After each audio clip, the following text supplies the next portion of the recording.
Hello students, myself Iti Vijay, a lecturer from GPC Bara College. आज हम subject electronics के third year 302 को देखेंगे. इसमें आपको मेनली 8086 माइक्रो प्रोसेसर के बारे में पढ़ना है. फर्स्ट चैप्टर है आपका जिसमें हम 8086 की पूरी आपको इंट्रोडक्शन देंगे, उसका बेसिक स्ट्रक्चर जानेंगे. आज इस फर्स्ट लेक्चर में मैं आपको बस एक बेसिक इन्फॉर्मेशन देना चाहती हूँ 8086 के बारे में कि ये क्या चीज़ है. माइक्रो प्रोसेसर हालांकि आप पढ़ चुके हैं आपके सेकेंड ईयर में 8085 के फॉर्म में, बट अब हमें 8086 पढ़ना है. एक बार एक रिकैप कर लेते हैं. माइक्रो प्रोसेसर क्या होता है? What is a micro processor? Definition अगर हम देखें तो माइक्रो प्रोसेसर एक कंप्यूटर प्रोसेसर ही है जिसके अंदर कंप्यूटर की जो सीपीयू होता है, जो कंप्यूटर का जिसे हम दिमाग कहते हैं कि ये कंप्यूटर का ब्रेन है, सेंट्रल प्रोसेसिंग यूनिट है. जितनी भी प्रोसेसिंग है, जितना भी आप सोचते हैं कि कैलकुलेशन हो रही है, जितनी भी गणनाएं हो रही हैं कंप्यूटर के अंदर, वो सारी प्रोसेसिंग सीपीयू के अंदर होती है. तो ये जो सीपीयू है वो यदि एक सिंगल इंटीग्रेटेड सर्किट, एक सिंगल आईसी के फॉर्म में बना दिया जाए, या हम कहें कि इतना छोटा बना दिया जाए कि एक आईसी या कुछ आईसी से मिलकर के एक पूरा सिस्टम तैयार हो जाता है, तो हम उसको माइक्रो प्रोसेसर कहेंगे. इसे आप ऐसे भी समझ सकते हैं कि देखिए माइक्रो प्रोसेसर जो शब्द है ये, उसके अंदर दो आपके पास आप इन्हें दो टुकड़ों में समझिए. माइक्रो प्रोसेसर, माइक्रो का मीनिंग क्या है? माइक्रो का अर्थात है कि माइक्रोमीटर्स में जिसकी साइज हो, छोटा हो साइज में वो. और प्रोसेसर जो सेंट्रल प्रोसेसिंग यूनिट होता है, जो सीपीयू होता है जैसे कंप्यूटर में, उसे हम प्रोसेसर कहते हैं. ऐसा कोई भी सर्किट जो कंप्लीट प्रोसेसिंग करता है. प्रोसेसिंग का अर्थ होता है गणनाएं करना, सारे कैलकुलेशंस और कंप्यूटेशंस करना. ओके, अब हम सेकेंड पॉइंट पे आए. यहाँ पे देखिए लिखा हुआ है the micro processor the multipurpose programmable device. यानी कि हम इसे किसी पर्टिकुलर काम के लिए डिजाइन नहीं करते कि चलिए ये आईसी है, ये आईसी ये काम करेगी. नहीं, ये एक जनरल पर्पज आईसी बनेगी.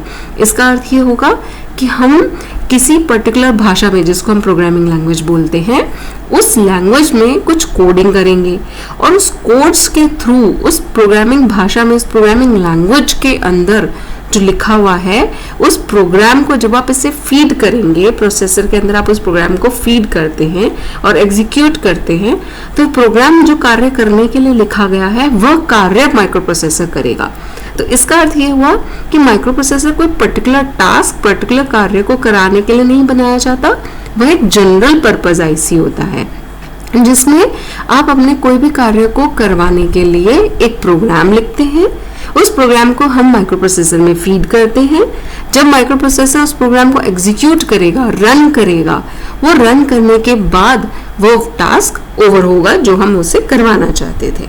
तो अब इससे अर्थ ये हुआ कि जो भी ऐसी आईसी जिसमें जो अपने एक इनपुट ले सके प्रोग्राम को, उस प्रोग्राम को प्रोसेस करे, एग्जीक्यूट करे और अपने आउटपुट डिवाइसेस के थ्रू उन टास्क को परफॉर्म कर सके, ऐसा पूरा कंप्यूटर के जैसा सिस्टम जो कि एक छोटे से सर्किट में अवेलेबल हो, वो माइक्रो प्रोसेसर कहलाएगा. यह एक सिक्वेंशियल डिजिटल लॉजिक है क्योंकि इसके पास एक इंटरनल मेमोरी भी होती है. अब हम ये देखते हैं कि 8086 क्या है. 8086 जो माइक्रो प्रोसेसर है इंटेल के द्वारा डिज़ाइन किया गया था. आप ये समझ लीजिए कि जो 1970s है, 1976 और उसके बाद के जो साल हैं, 2-3 साल, उसमें ये डेवलप हो गया था. काफ़ी पुराना है. आप लोग सब छात्र, सारे स्टूडेंट्स से सोचते होंगे कि आखिर हमें इतनी पुरानी चीज़ पढ़ाई क्यों जा रही है. एक्चुअली बेसिक है. उस समय आप ये समझिए ये छोटे आईसीएस फॉर्म में कंप्यूटर बनना शुरू हुआ. ओके, तो जो शुरुआत है ना, जो सबसे छोटे प्रोसेसर्स होते हैं वो इतने सिंपल थे कि आप उनकी वर्किंग, उनकी जो पूरा जो उनका उसका डिज़ाइन, ये सब समझ सकते हैं. और जब आप उन्हें जानेंगे तभी तो आप एक कॉम्प्लिकेटेड सर्किट को समझ पाएंगे. तो एज इलेक्ट्रॉनिक्स स्टूडेंट या कंप्यूटर स्टूडेंट, आप जिस भी सब्जेक्ट के स्टूडेंट हों, 8086 एंड 8085 दोनों ही पढ़ना आपके लिए बहुत ज़रूरी है. 8085 आपने सेकेंड ईयर में पढ़ा, माइक्रो प्रोसेसर हम ये कह सकते हैं पहला सक्सेसफुल सीपीयू है। ओके वो एक कंप्यूटर की तरह बिहेव किया उसने, इनपुट डिवाइसेस हैं, उसके पास आउटपुट डिवाइसेस हैं, उसके अंदर आप प्रोग्रामिंग कर सकते हैं। वही 8086 भी है, तो आखिर अंतर तो होगा ही सही, कुछ ना कुछ इम्प्रूवमेंट किया गया। तो 8086 के प्रेडिसेसर यानी कि इसके पूर्वज हम जिन्हें कह सकते हैं कि इनके पहले कौन आया।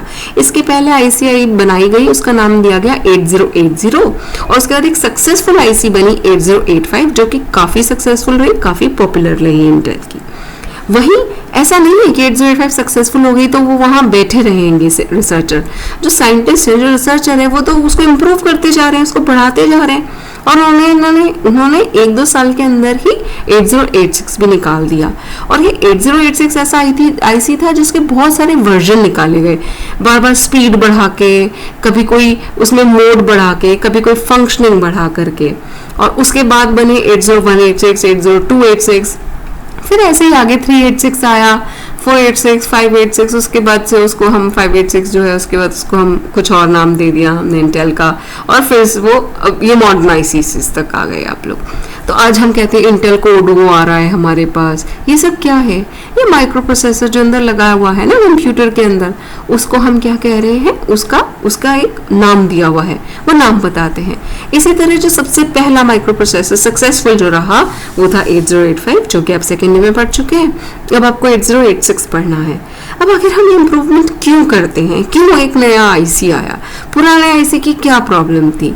हमेशा क्या होता है, हम क्या कहते हैं टेक्नोलॉजी में, अरे नया कंप्यूटर आया है, पुराने वाले से बहुत तेज है, नया कंप्यूटर आया है, पुराने वाले से उसके अंदर मेमोरी बहुत ज़्यादा है। तो आखिर हमें क्या चाहिए? हमें चाहिए प्रोसेसिंग स्पीड। हम चाहते हैं कि ऐसा कंप्यूटर हो जिसकी मेमोरी भी ज़्यादा हो और जिसकी प्रोसेसिंग स्पीड भी ज़्यादा हो।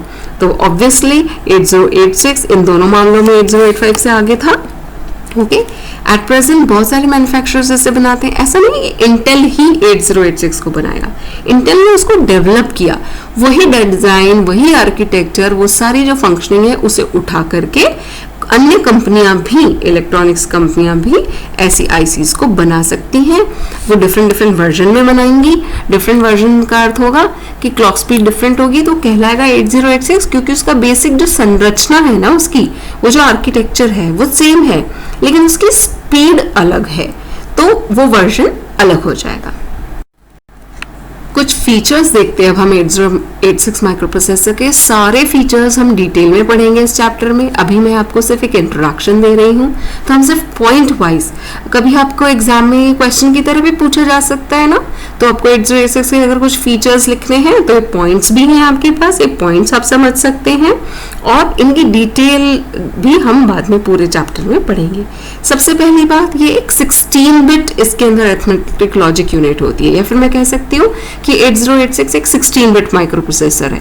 जब भी हम कहते हैं 8085 8 बिट है या 8086 16 बिट है, उसका अर्थ क्या हुआ कि इसका जो डेटा बस है वह 16 बिट का है, इसके अंदर जो अक्यूमुलेटर है वह 16 बिट का है, इसके जो जनरल पर्पस रजिस्टर है वो 16 बिट पे काम करते हैं, इसमें जो डेटा का ऑपरेंड है वो 16 बिट का ऑपरेंड आराम से हो सकता है।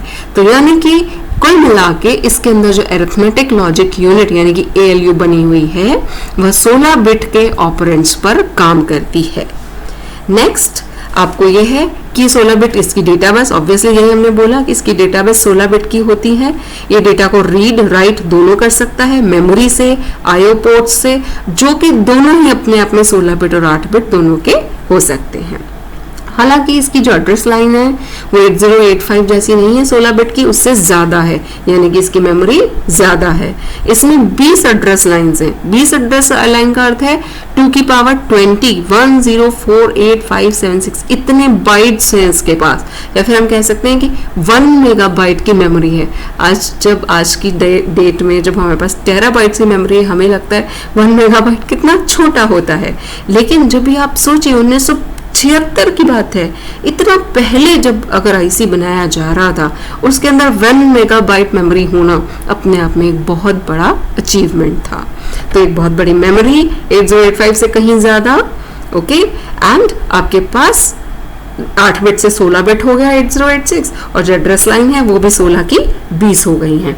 और ऑब्वियसली मल्टीप्लेक्सिंग होगी एड्रेस और डेटा बस के बीच में, कि कभी उन्हीं तारों को एड्रेस बस में काम ले लिया जाए, उन्हीं तारों को डेटा बस में काम ले लिया जाए, ताकि जो नंबर ऑफ पिन्स हैं वो बाहर हमें थोड़ा सा कम मिले, साइज कम मिले।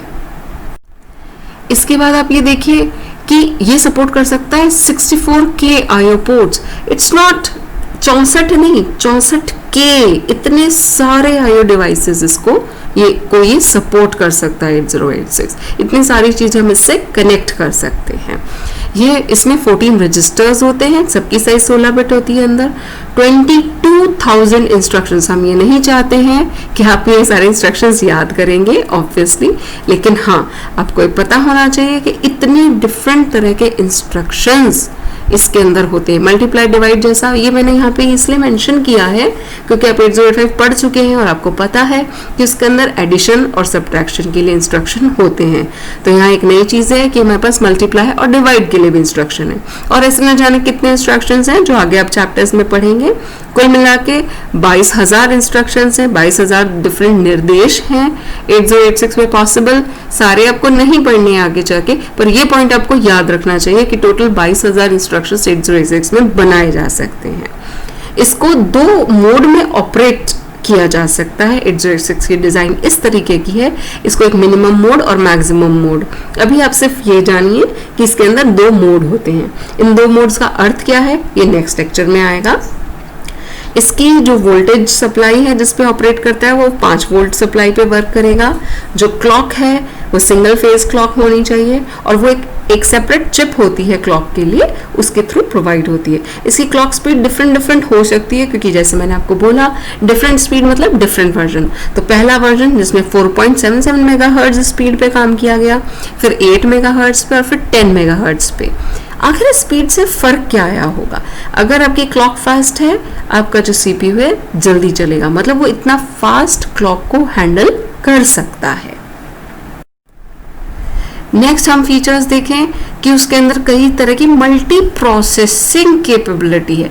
मल्टी प्रोसेसिंग का अर्थ ये होता है कि वो एक साथ 2-3 जो इंस्ट्रक्शंस है एक के बाद एक एग्जीक्यूट कर सकता है, पैरेलल में एग्जीक्यूट कर सकता है। इस तरह से इसकी जो स्पीड है वो है 2.5 मिलियन इंस्ट्रक्शंस पर सेकेंड।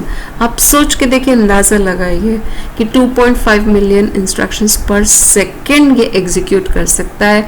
इतनी स्पीड इसकी किससे आई? एक कॉन्सेप्ट होता है कंप्यूटर्स में जिसको कहते हैं हम पाइपलाइनिंग। उस कॉन्सेप्ट की वजह से इतनी स्पीड इसमें आती है। ओके, पाइपलाइनिंग क्या होती है मैं आपको थोड़ा सा ब्रीफ आइडिया देती हूँ कि पहले से ये देख लिया जाए कि आगे आगे क्या क्या काम करना है। और जब कि डिफरेंट यूनिट्स हैं, जब कहीं पे कोई डेटा एडिशन हो रहा है, ALU बिजी है, तो उधर बस पे हम दूसरी नेक्स्ट इंस्ट्रक्शन का कोई डेटा ले आए। जैसे ही बस फ्री हो तो उस बस में हम किसी और का काम कर दें। तो जबकि बस है, आपका जनरल पर्पस रजिस्टर है, ALU है, ये जो डिफरेंट पार्ट्स हैं उन और डिकोडर है, उन सब में ना डिफरेंट इंस्ट्रक्शन का डिफरेंट हिस्सा चलता रहे एक साथ, तो धीरे धीरे करके सब एग्जीक्यूट भी होते जाएंगे और कंप्यूटर को वेट नहीं करना पड़ता, प्रोसेसर को वेट नहीं करना पड़ता, ज़्यादा इंस्ट्रक्शंस एग्जीक्यूट हो जाते हैं फाइनली। और फिर भी देखिए, इतना कुछ होने के बाद, इतने सारे फीचर्स के बावजूद ये 8085 की तरह ही 40 पिन की पैकेज के अंदर अवेलेबल हो जाता है। पूरी सर्किटरी 29,000 ट्रांजिस्टर्स से बनी हुई है लगभग। नेक्स्ट जो लेक्चर है उसमें हम आप आर्किटेक्चर देखेंगे 8086 का, जिसमें पूरी उसकी जो संरचना है 8086 की वह समझाई जाएगी। Thank you.